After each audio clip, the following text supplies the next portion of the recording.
Hi everyone, this video is about the end of Crécy campaign, how the campaign ended, and what was the result of Crécy campaign. So, stay tuned!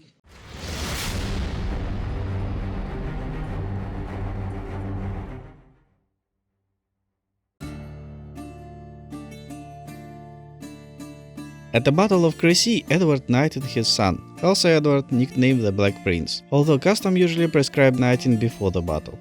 In the battle, Anguish also had a difficult time. It is said that a certain knight from a retinue of a Prince of Wales came to English king and, reporting that the prince was in desperate situation, asked for reinforcements. Edward refused, adding, "Let the lad fight, he has the opportunity to earn golden spurs." However, it is unlikely that the king refused to help his 16-year-old son, especially since he had a reserve that did not fight. The Prince of Wales survived the battle, and according to eyewitnesses, he got a helmet with 3 feathers and the motto Ich diem, I serve, which belonged to a king of John of Bohemia. John, King of Bohemia and Prince of Luxembourg, a pretender to a throne of Poland and Hungary, and an elector of the Holy Roman Empire, in 1336 became blind in one eye, but still did not completely lose his sight, although according to other sources he was completely blind, and the knights led his horse into the battle by the reins. In any case, under Crécy, the 50-year-old King of Bohemia was of his own free will in the heart of the battle. He died by his son Charles, less reckless than his father, assessed the situation in time, left the battlefield before the end of the battle to become the Emperor of the Holy Roman Empire as a Charles IV in the future. The fierce battle continued until late in the evening. At the end of the battle, Philip VI, realizing that the battle was lost, at the insistence of his retinue, left the battlefield, leaving on the ground the oriflamme of Saint Denis, the royal military banner, which was taken from the abbey to the troops during the hostilities. The king rode with his retinue to the castle of Leroy, knocked on the castle gates, and according to Froissart exclaimed, "Ouvrez, ouvrez, Chastillon, c'est la fortune roi de France." Open up, this is the unfortunate king of France. At night, heralds and priests came to the valley where a battle was taking place to identify the fallen. Later this valley was named Val des Clercs, Valley of the Clerics. The English won a landslide victory at the Battle of Crécy. On the battlefield, the flower of the French chivalry died, and although the number of knights who died is not known exactly, it's safe to say that from 1,500 to 2,000 high-born Frenchmen found their demise on the battlefield. In addition to them, thousands of infantry and crossbowmen were killed. In the Battle of Crécy, the Count of Arlencon, Count of Blois, Count of d'Harcourt, whose brother was a military leader in the English army, Count of Flanders, and Duke of Lorraine were killed. The losses of English were significantly less. According to surviving documents, after the Battle of Crécy, the English lost 40 men-at-arms. Based on these figures, it can be assumed that 150 English spearmen and archers were also killed in the battle. Indeed, it was a stunning, brilliant victory for the English army. On the night of the August 26th, the English army did not even try to pursue the remains of Philip's troops moving towards Amiens. The people were exhausted. They needed time to recuperate, and the only next day on Sunday, after the heralds had finished their grim duty and identified the bodies of the fallen aristocrats, did the English know the price of victory. In a quick and bloody skirmish, the army eliminated at least 2 French groups. They came to the aid of their own, having no idea that the battle was already over. The English remained faithful to the chivalry code of honor. The body of John of Bohemia was washed, wrapped in linen, and sent home to Germany, while the bodies of the other noble Frenchmen were transported to the Montoire monastery located 10 miles north of Crécy. A 3-day truce was announced. During this time, local residents stripped the corpses of ordinary soldiers and buried them into the valley. The report of the battle was immediately sent to England, and a somewhat embellished story, together with the report that the capture of Cayenne, was read in every church. Very soon all England was jubilant and proud of the victory over the hated and terrible enemy. No matter how the parliament and the people grumbled about the prospect of raising taxes, everyone was ready to pay the future military successes, and after the victory discontent decreased significantly. Meanwhile, in Amiens, a search for a guilty began. The blame was placed on malicious advisors, corrupt officials, on the weather, even referred to the anger of the Almighty God, but as always, it was easier to blame the foreigners. all Genoese crossbowmen were declared traitors and had to be found and killed, and many were killed before it turned out that the crossbowmen could be successfully used elsewhere. Philip had to cancel his own order. In any century, a military leader unable to admit mistakes is doomed to repeat them, and the French refused to face the truth and did not admit that their method of waging the war was outdated, that unlike them the enemy used rapid-fire weapons, and his troops include professionally trained infantry. It seems inconceivable that the noble French knights could be defeated by simple archers, gens de nulle valeur, insignificant people as the French chronicle called them. In addition, the English refused to ransom the prisoners, and the Welsh even abandoned their wounded. On August 29, the English army set out again, burning and plundering everything in their path. The English reduced the lands around Hesdin, Saint-Josse and Etaples to ash, but the territories which looked quite fortified were bypassed by the troops as before. The command faced the question, what's next? Despite the capture of Cayenne and the brilliant victory at Crécy celebrated on the grand scale, it was not possible to achieve anything even more significant. Edward claimed that he had come to France to declare his legal rights, but the French troops quickly returned to the lands through which the English cavalry passed, carrying out the chevauchée. The Normans who sided with Edward, including Cayenne's garrison, were surrounded and destroyed. The English army needed a concrete and undeniable advantage, something that could be presented as a final military victory, that is, it was necessary to take a city that was not part of the English lands in France. Edward wished to capture Calais and annex it to the English crown forever. Calais had a population of approximately 8,000 men. This French port closest to the England had little commercial significance. The harbor was small, prone to silting, and therefore the communication between England and France was carried out through Visant or Boulogne. Those bays were much more convenient from the navigational point of view. With all of this, the many years Calais was a scourge of English trade, since the town in fact was a pirate's nest. Although the French looked at Calais as a secondary trading city, they still did not forget that it was located on the border with Flanders, and therefore plays a defensive role, since it holds back the invasion of the Flemish. Calais had a well-trained garrison, and the city provisions were sufficient to withstand a long siege. After passing through Neufchâtel and Visant, the English reached Saint-Gad on September the 3rd, and from there, from a hill, they saw their target. It is unlikely that Edward fought to make a cope domain here, since the location of Calais perfectly suited for defensive tasks. In the north, it was protected by a harbor and the open sea. On the west side was the Arm River with a single bridge. From the east to west, the city was surrounded by swampy areas crossed by streams and rivers, which moreover constantly changed their course. In addition to these natural defenders, there were also reliable stone walls, and on the western end of the city suburb there was a castle with its own system of fortress wall, towers and moats. The English did not even try to storm the walls, but prepared for a long siege. It was common practice, as until the invention of effective weapons, almost no one had stormed a medieval castle or fortified city. They usually counted on starving the enemy out, hoping for epidemic or betrayal that forced them to surrender. The besieged commander concluded peace with the enemy and surrendered his fortress. If the castle or the fortress was nevertheless taken by storming, it was done in three ways. They climbed over the wall, broke through them, or made a tunnel. They climbed over the wall with the help of siege towers, assault ladders, or both. The tower was a 3 or 4-story structure that moved on the wheels or rollers. It was rolled up along with the archers close to the fortress wall, and from the upper floor of the structure soldiers jumped right into the wall. This was an old military trick. The Romans often used siege towers, but it took a long time and labor to build and install them. A lot of people crowded onto the tower, and wooden structure became very heavy. Therefore, for it was necessary to level the ground and build a road. It was impossible to hide all of these preparations from the defenders, and the besieged tried to set the fire on tower. They threw burning straw on it previously soaked in the pitch, and they themselves climbed the walls anticipating the enemy. Siege towers were still under development and were rarely used. It was much easier to make assault ladders and hire them until the last moment. But even in this case, marksmen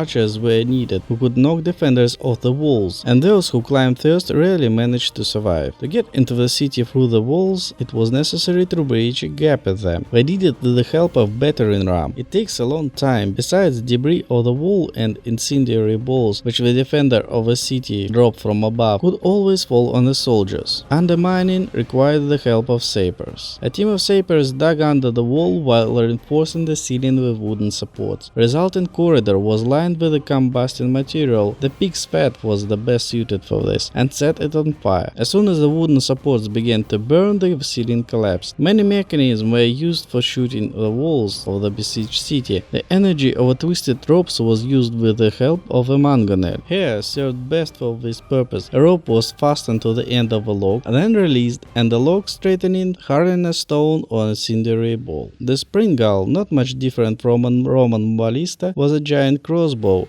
but the rate of fire, like its normal handheld predecessors, did not differ and was effective only when used in a massive scale. The trebuchet was powered by a counterweight and threw really large stones onto the walls. It was argued that mangonel could throw dead horses into the city. Froissart tells a fantastic story that in 1345, in Aquitaine, the French in the village of Aberoche captured the English envoy, put him in the throne machine, and returned him to the castle, where he landed most likely dead than alive. Edward may have some kind of antique cannon in his siege artillery, and there is evidence that 3 of such guns were used in the Battle of Crécy, but if they existed, then in Siege of Calais they hardly played a big role. In Calais, there was no sense to climb the wall or break a gap in it, since all approaches were blocked by ditches. The tunnels were not good either, because the ground was swampy and the heavy siege agents could not move through them. The only way was to starve the enemy, and the English were ready to wait. Reinforcement came from England. A fleet under the command of Sir John Montgomery arrived at Calais at the same time as a land army. The soldiers began to block the road. On dry ground, next to the St. Peter's Church, a vast camp grew up. At this point, the road from Boulogne and Andres crossed. The camp was prepared for a long stay. Soon there were shops, armor tents, night stands, archery targets, horse walks there. The entire infrastructure of a big city was recreated. On the march, the army fed itself, robbing the French peasants, but now it was standing still, and the available food on the outskirts was gradually depleted, so food had to be brought in. Usually military historians are primarily interested in the battles and their participants. For the most part, soldiers prefer to be on the battlefield rather than counting blankets in the barracks. But the bottom line is that you can be a brilliant commander and the best soldiers in the world, perfectly trained, determined to win with the most advanced weapons, but if you cannot feed them, provide them with shelter and care in case of illness and injury, you won't get anywhere. Commanding an army is much more difficult than commanding a battle. The real heroes of the most successful wars are logicians, but they are undeservedly ignored. During the siege of Calais, government agents scoured throughout southern England buying provisions and other supplies for the army. All these had to be found, collected, paid for, transported to ports, loaded onto the ship and transferred to the army. The French made some success. Their fleet intercepted one of the first English food convoys and sank and burned most of the ships, along with the crew and cargo. The following convoys took on board archers, and since then supplies have never been disrupted. However, the presence of the soldiers on the ship increased the cost of logistics. While preparations were underway for the siege of Calais and the royal supplies were ransacking the southern and eastern countries in search of supplies, the Scottish decided to intervene. After the defeat of Crécy, the French bombarded a 22-year-old Scottish King David II, son of Robert the Bruce, married to Edward III's sister Joan, with desperate messages. In 1341, the king had returned from the exile. In letters addressed to David, French implored him to do something to distract the English. Considering that English soldiers were on the way to France, David invaded England in early October of 1346, which pleased the Scottish nobles, who decided that it was the opportune moment to rob the Norman territory. They rushed onto the Roman road and, looting everything in their path, captured the little castle, 8 miles north of Carousel, and beheaded its commander, Sir Walter de Selby. At this point, David's senior military advisor, Sir William Douglas, 36-year-old Lord of Whittlesey, Hillsdale felt that it was enough. They did what they promised to the French, and now it is better to return home before revenge comes. David rejected reasonable advice, said that there was no one to resist him, except miserable monks, dissolute priests, swineherds, showmakers, and furriers. And the raid continued. David was disillusional when he declared that English had no response to the Scottish invasion. Edward did not remove the troops north of the Trent River. The protection of the Scottish marchers was entrusted to highly capable William de Zouche, a 52 years old Archbishop of York,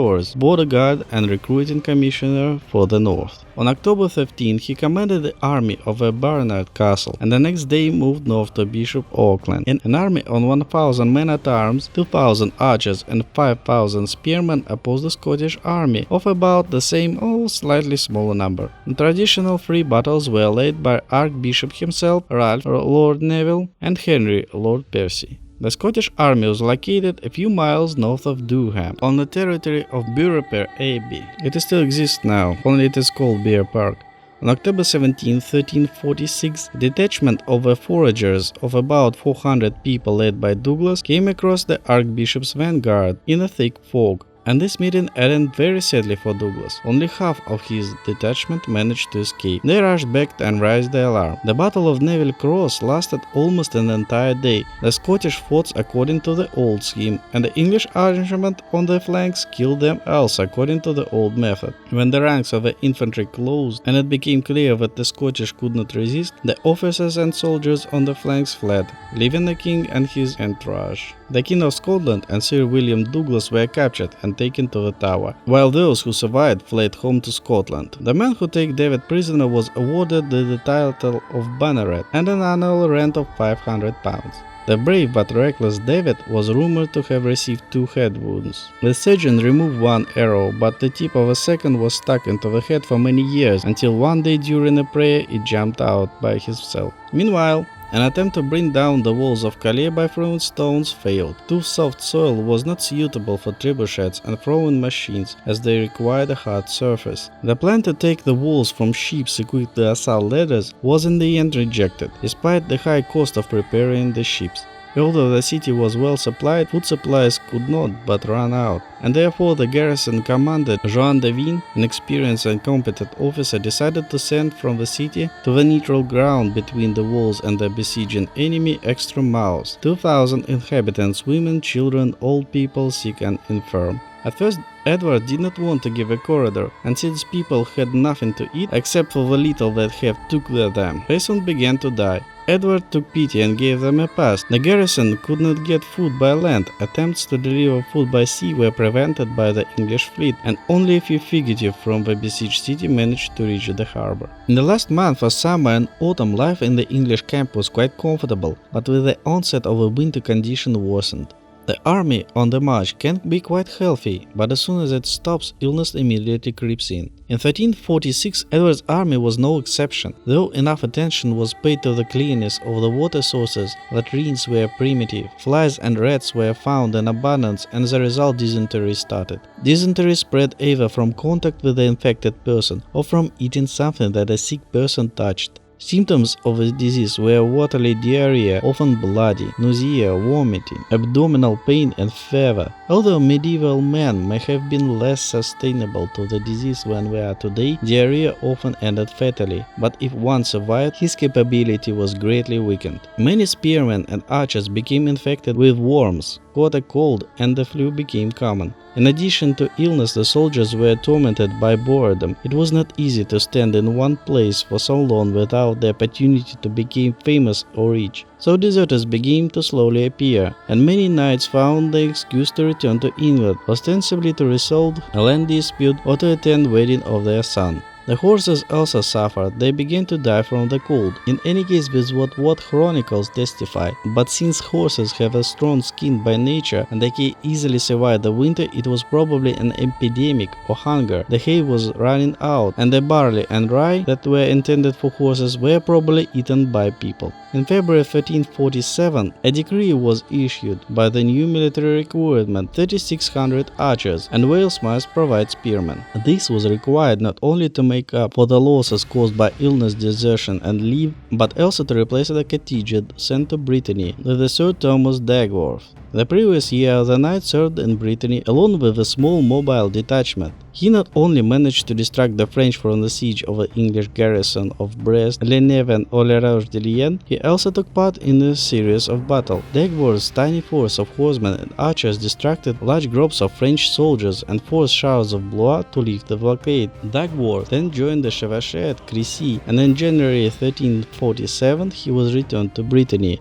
Sir Thomas was a typical professional soldier who made his name and fortune in the war. Born in about 1306, he was the youngest son of a good but impoverished family and began as an estate manager of Earl of Hereford. Dagworth married extremely well, the granddaughter of Edward I, and was knighted. This happened perhaps in recognition of his service in the Scottish Wars of the 30s, or perhaps thanks to a high-born wife. In 1445 he commanded a unit under the governor of Brittany, Earl of Septon, distinguished himself, and was an appointed commander of the English armed force in the January of 1446 returned to England. Over the next 4 years, Dagworth received a large grant from Edward III, became a member of parliament, and died on the battlefield. He was a born leader, no one doubted his loyalty. Dagworth took care of his subordinates, tried to ensure that the soldiers got everything they were supposed to. At that time, this behavior of the commander seems unusual, but later became the norm, as the English army gradually gained professionalism. The French still didn't grasp the consequences of what they called la déconfiture de Crécy,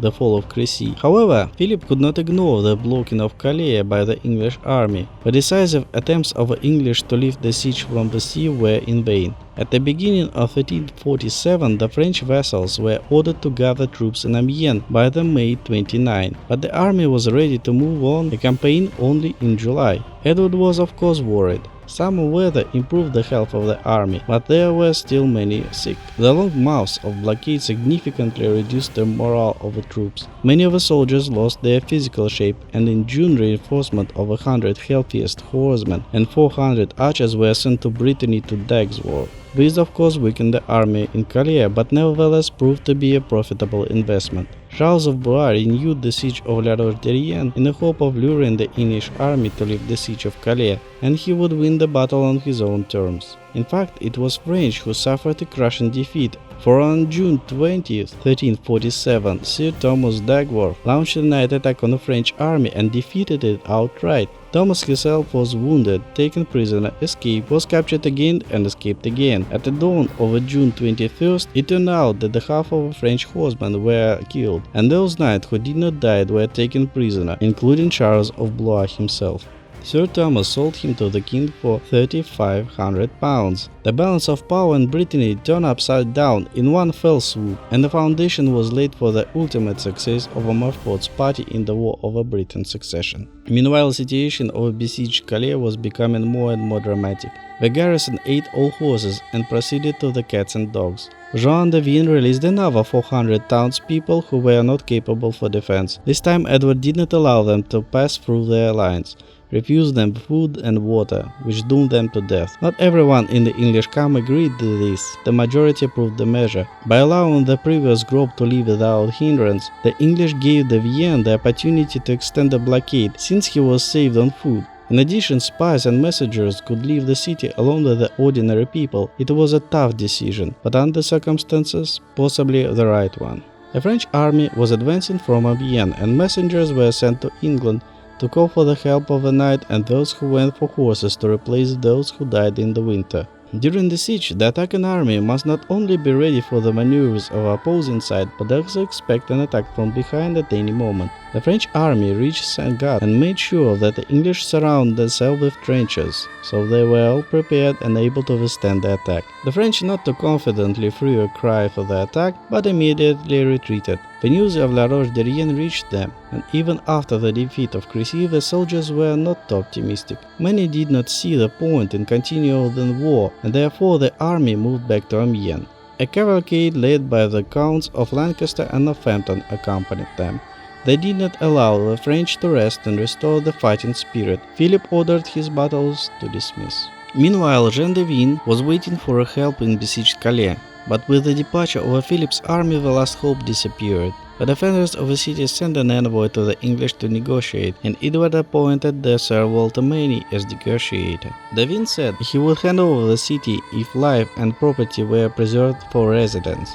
To this Manny replied that in accordance with the law of wartime, Edward does not want to pardon anyone. The king only agrees to unconditional surrender and will do as he wishes with the soldiers and residents. The knights did not approve of such a policy of Edward. They said that one should not kill people performing their duty, and if the king did this, it would return to all of them someday. It is necessary to adhere to the accepted rules for resolving armed conflicts and to protect prisoners of war, making sure that the other side does the same. Many and other knights rejected to this. In the end, the king agreed.